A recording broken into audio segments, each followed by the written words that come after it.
Fired for being pregnant, she didn't sue. She seduced her boss's husband, exposed a massive fraud, stole the house, and took down the entire company. But just when she thought she'd won, she found out she was the pawn all along. You won't believe who set her up. You ever feel it in your gut, when a room turns cold even if the thermostat doesn't change? That's how I knew I was about to get fired. Not because I was lazy or sloppy or even late. No, I was damn good at my job. I just had the audacity to get pregnant. The day it happened, the office smelled like burnt coffee and desperation, same as always. My boss, Lillian DeWitt, called me into her corner office, the one with the glass walls and fake smiles. She had that strained look on her face, the one people get when they're about to say something cruel but want to pretend it hurts them too. She offered me a seat. I stayed standing. "Mallory," she began, smoothing down her silk blouse like her words weren't about to slice my life in half. "You've been such a valuable part of the team. But with the recent restructuring and performance assessments." "Cut the crap, Lillian," I said, folding my arms over my barely there bump. "This is about the pregnancy." Her eyes flashed. Just for a second. That's how I knew I was right. Lillian ran marketing for this boutique PR firm, and she ran it like a plantation. Polished on the outside, rotten underneath. She had this smile that made you feel like you were doing her a favor by existing. She wasn't just my boss. She was the kind of woman who wore white to a funeral and called it branding. I walked out of that office with a cardboard box full of broken promises and my name on an NDA thicker than a Bible. She offered me 3 months severance in exchange for silence. I didn't take it. I didn't need her money. I needed something else. I wanted her to bleed. I spent the next week in bed, alternating between crying and Googling how to sue your boss for pregnancy discrimination. But something held me back. Not fear. Not mercy. Just instinct. Filing a lawsuit would make her the victim. It would drag my name through the mud, put my pregnancy under a microscope, and let her buy her way out with a settlement and a smile. No, she wanted me erased quietly? I'd do the same to her. But slower. Much slower. The first crack appeared 2 weeks later. I was scrolling through the company's Instagram out of habit when I noticed something weird. A caption that didn't sound like the new intern's usual cheerful nonsense. It was a quote. Latin. And if you hovered over the image, it linked to an unlisted page on their website, password protected. It didn't take long to guess the password. Lillian wasn't as clever as she thought. Inside was a hidden client portal. That's where I found it. Invoices, account transfers, forged vendor receipts, all tied to a shell company in the Caymans. Over $300,000 moved in consulting fees in just the past quarter. The company wasn't just shady, it was laundering money, and Lillian was in the thick of it. But the best part? I didn't report her. I bookmarked everything, encrypted the files, and saved them in a cloud drive under a pseudonym I hadn't used since college, Vesta. Roman goddess of the hearth. Fitting, right? Because I was about to burn her house down. The second crack came courtesy of Instagram again. People really don't know how to shut up online.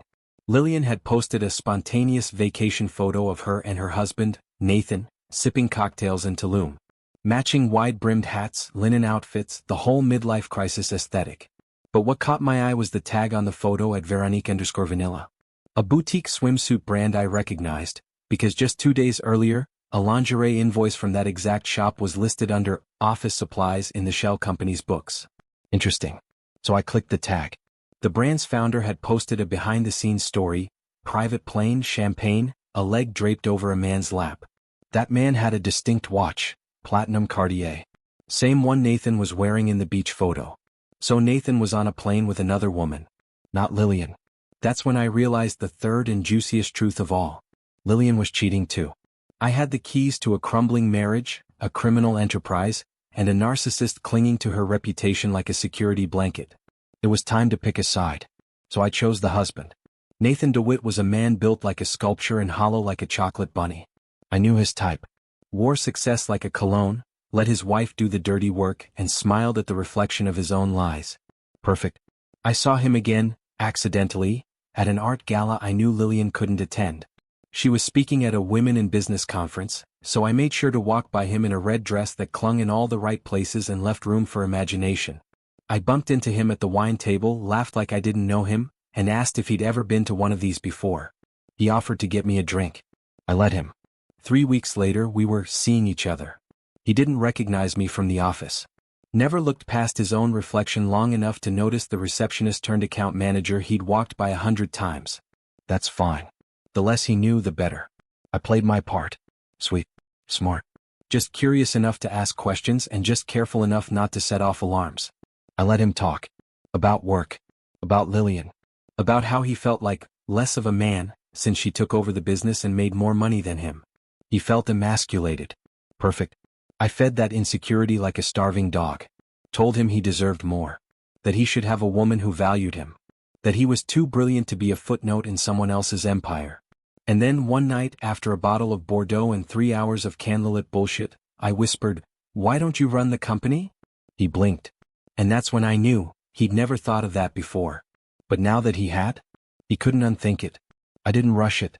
That's the thing about good revenge. It simmers. You don't slam the gas pedal and go full throttle. No. You let it marinate. You let them get comfortable. You let them trust you so deeply they hand you the knife you're going to use to slit their life open. Nathan was easy. After that night with the Bordeaux, the seed was planted.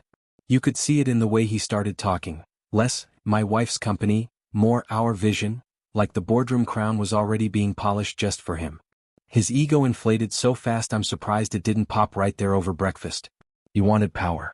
I gave him breadcrumbs. I told him about inefficiencies. About poor bookkeeping. I even confessed that when I worked under Lillian, I noticed things that seemed off, but I was too afraid to speak up. I even claimed I admired her, that she was scary but brilliant. That if he ever wanted to know how she really ran things, maybe I could help him understand the paperwork. I had to act reluctant, like I wasn't sure if I should betray her. That was the trick, make it feel like a forbidden alliance. He bit hard. He started asking questions. So I showed him some of the client lists, all very carefully curated. No smoking gun yet, just enough to raise doubts. Enough to make him feel like he was being left out of the family business on purpose. Within a month, Nathan was convinced Lillian was hiding money. From him, from the IRS, from the world. I didn't tell him she was cheating, not yet. That was a card for later. A nuclear option. First, I needed to make sure he was loyal. And nothing earns a man's loyalty like making him feel like you need him. So I told him I was pregnant. Yeah, I said it. I haven't told anyone else. I don't know what I'm going to do. That was all it took. He put his hand over mine like he was claiming property. Whatever happens, he said, you're not alone. Oh Nathan. Darling. You were so alone, you didn't even realize your wife had already left you emotionally 5 years ago and replaced you with a line item on a ledger.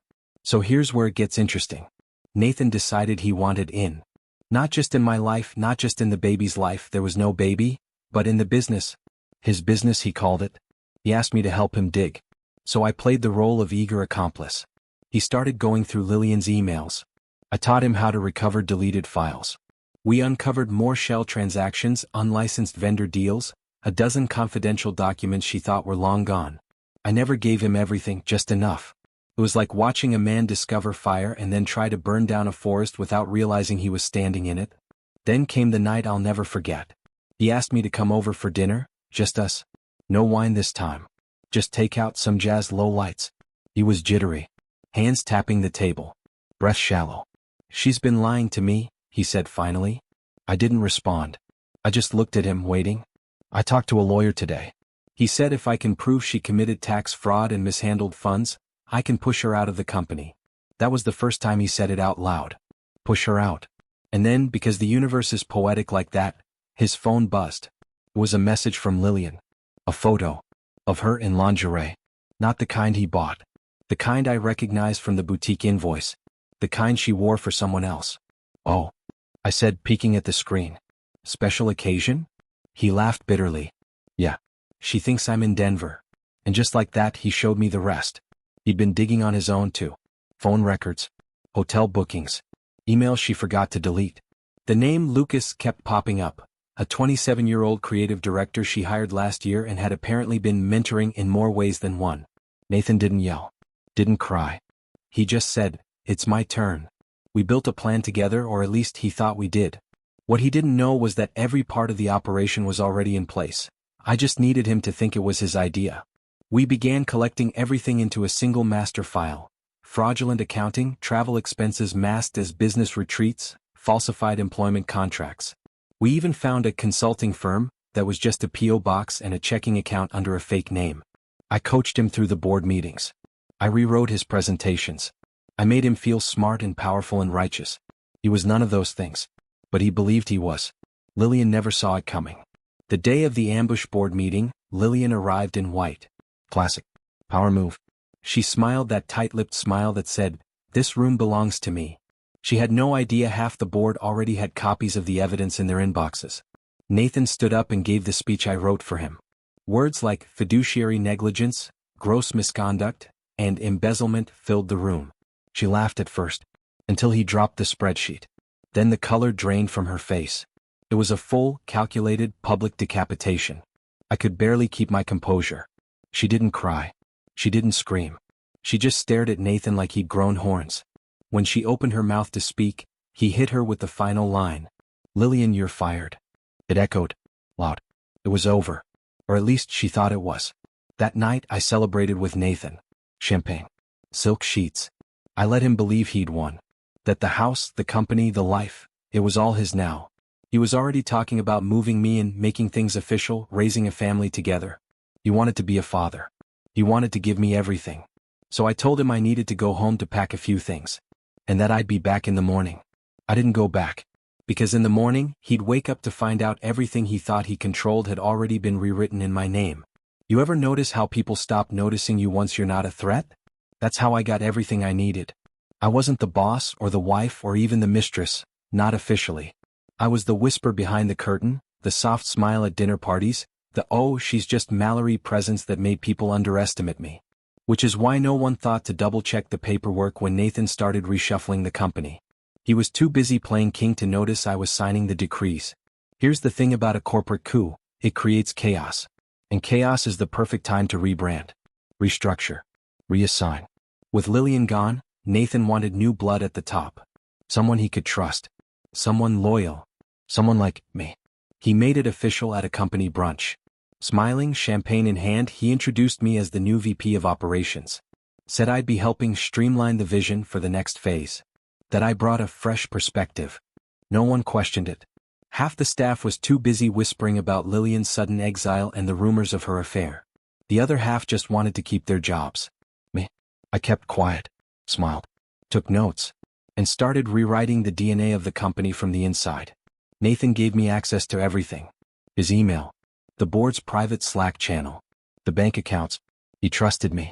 And that's when I knew it was time to break his heart. Because what Nathan never realized, what neither of them realized, was that I never wanted the job or the ring or the house. I wanted every piece of leverage they had ever used against anyone, and I wanted to turn it all into a noose. Let's rewind. Before I even took the VP title, I'd been running quiet background checks on Nathan. Turns out his hands weren't clean either. Not by a long shot. His name wasn't on the books for the shell companies, that was all Lillian. But he did use company funds to buy a lake house in Tahoe through a holding company under a college friend's name. Hidden asset. IRS would love that. Then there were the Venmo payments, not just to me but to 3 other women. 2 of whom were ex-employees. 1 of whom was under NDA. All labeled things like consulting and media strategy. Cute. He was just as dirty as she was, just less careful. So I did what I do best. I watched. I collected. I built a war chest of dirt while he built his fantasy future with me. He even gave me a key to Lillian's old house. The same one I used to walk past every day when I was an assistant, wondering what it would be like to live in a place with a spiral staircase and sun-drenched kitchen counters. And now I had the key. I stood in that doorway and laughed until I cried. But this wasn't about moving in. It was about moving them out. While Nathan was busy planning our baby moon, yeah, he still believed I was pregnant, I went to work behind the scenes. I leaked documents, carefully, anonymously, to just the right places. An investigative reporter got an anonymous tip about a PR firm laundering money through luxury branding deals. A watchdog group received a full PDF on falsified tax filings. And a former intern suddenly found a USB drive full of vendor kickbacks and filed a whistleblower claim. The dominoes fell faster than I could keep up. By the time the IRS subpoena hit Nathan's inbox, I was already packing a small suitcase. I left him a note. Not a letter. Just 3 words. Check your mirror. And Lillian? Oh, you thought I forgot about her? No. I saved the best for last. Remember the shell company? Turns out, the payments didn't just go to private contractors. They went to political campaigns. Under fake names. She had funneled over $60,000 in unreported donations to a certain senator's re-election fund, the same one who prided himself on clean money and business transparency. That little breadcrumb went to a journalist who hated her more than I ever could. I didn't even have to follow up. Within days, headlines were blaring. Scandal rocks PR firm tied to election fraud scheme. By the time the news cycle chewed through it, Lillian was radioactive. She tried to contact Nathan. He didn't answer. She tried to sue. The company froze her shares. She showed up at the house, my house now, and pounded on the door. I watched her through the peephole for almost 5 minutes. She didn't cry. She didn't scream. She just looked small. She finally whispered, "I know what you did." I opened the door a crack. "You don't," I said. And I shut it. Nathan tried to salvage what was left. Tried to pin it all on Lillian. But the feds don't play favorites, and those consulting payments he sent to ex-employees didn't exactly paint him as a saint. He lost the company. The board dissolved it. He lost the house. It was seized. He tried to contact me through a burner account. A pathetic little email that said, "Why did you do this to me? I loved you." I didn't respond. Because I didn't do it to him. I did it for me. And me? I disappeared. New name.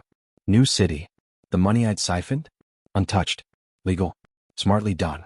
I'd worked under the radar for months, building a severance package no one could trace, because no one thought to look for it. The last thing I left behind was a little surprise in the company's farewell email blast. A quote. In Latin. Fiat justitia ut caelum. Let justice be done though the heavens fall. You'd think that would be the end of it, right? Lillian exiled, Nathan disgraced, the empire turned to ash while I walked away clean, money in the bank, fingerprints wiped, sipping coffee under a new name in a city where no one looked twice at me. But revenge doesn't end when the house burns down. Because smoke lingers. And sometimes the ghosts you think you've buried dig themselves up. It started with the envelope. No return address. No postmark. Just left on the doorstep of my little apartment in Portland, Oregon. I'd picked it because it was quiet. Rainy. Forgettable. A city of fog and farmers markets and people who don't ask too many questions. Inside the envelope was a single photo. It was of me in a cafe, 2 days ago.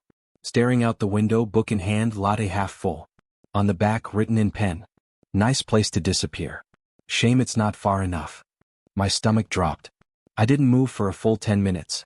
That same cold, still fear I'd felt the day Lillian fired me settled back into my bones. Only now it had teeth. I'd covered my tracks. Wiped my name from every document. Rerouted accounts through 4 countries. My old phone was in a river.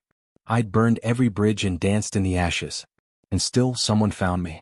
That night I stayed awake, pacing, replaying every move I'd made. Had I slipped?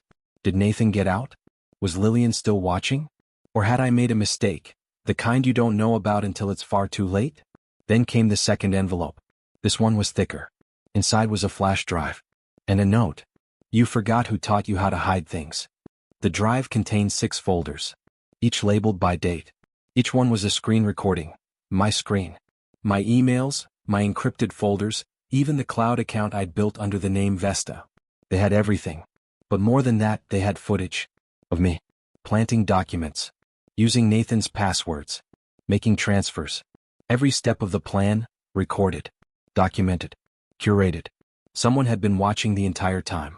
There was only one person who could have done that. Lillian. But not the Lillian I knew in the office. This was a different beast. See, when I dug into her dirt, I never stopped to wonder if she had her own spade. I had underestimated her. I thought her careless. Arrogant. Lazy with her secrets. I hadn't considered the possibility that she let me find them. Because it wasn't just that she got fired, it was how fast I replaced her. How smoothly the company turned against her. How easily Nathan was flipped. It was almost like it had all happened before. Like it was designed to fall apart. I got confirmation 3 days later when a woman sat next to me on the MAX train. Pretty. Blonde. Sunglasses on in the rain. She never looked at me. She just spoke. Lillian doesn't care about the money, she said. Never did. You played checkers. She plays chess. Sacrificed a knight, took a queen. I turned frozen. Who are you? She used to be my boss too, she said, pulling a folded piece of paper from her coat. Until I thought I was clever. She handed it to me. No words. Inside was a photo of her, standing with Lillian at a charity gala. Smiling. Arms around each other. And next to that? A photo of me leaving Nathan's office. She stood. "You're not the first," she said. Then she was gone. That night I opened every folder on the flash drive again. And I noticed something new. One folder was named Vesta_1. There were 5 others. Each one was a different woman. Different city. Different man. Same setup. Pregnancy lies. Internal sabotage. Imploded marriages. Quiet payoffs. They'd all followed the same pattern. And they'd all thought they were in control. I wasn't just a victim. I was a pawn in a machine. Lillian had orchestrated the whole collapse, to clear her name, to dump the liability, to make herself the fallen angel, scapegoated by a scheming ex-husband and a mistress turned Machiavelli. My revenge? It was hers. I was her cleanup crew. And now, I was disposable. I left Portland that night, rented a car, paid in cash, drove south, sleeping in truck stops and roadside motels. I changed my hair, changed my name again, burned the cash that wasn't clean, started over from nothing. Because I knew the final rule of the game now. The house always wins. Months passed. I took a job bartending in a desert town no one visits on purpose. Woke up to silence, went to sleep with sirens. The world kept turning. Occasionally I'd check online under a burner account. Lillian had re-emerged, not in PR but in politics. A reformed executive, now championing financial literacy for women. TED Talks. Keynotes. How I reclaimed my name after corporate betrayal. Disgusting. Perfect. Because now she was the one with something to lose. And me? Well, I'd learned from the best. And like I said, revenge doesn't end when the house burns down. Sometimes you rebuild it and lock your enemy inside.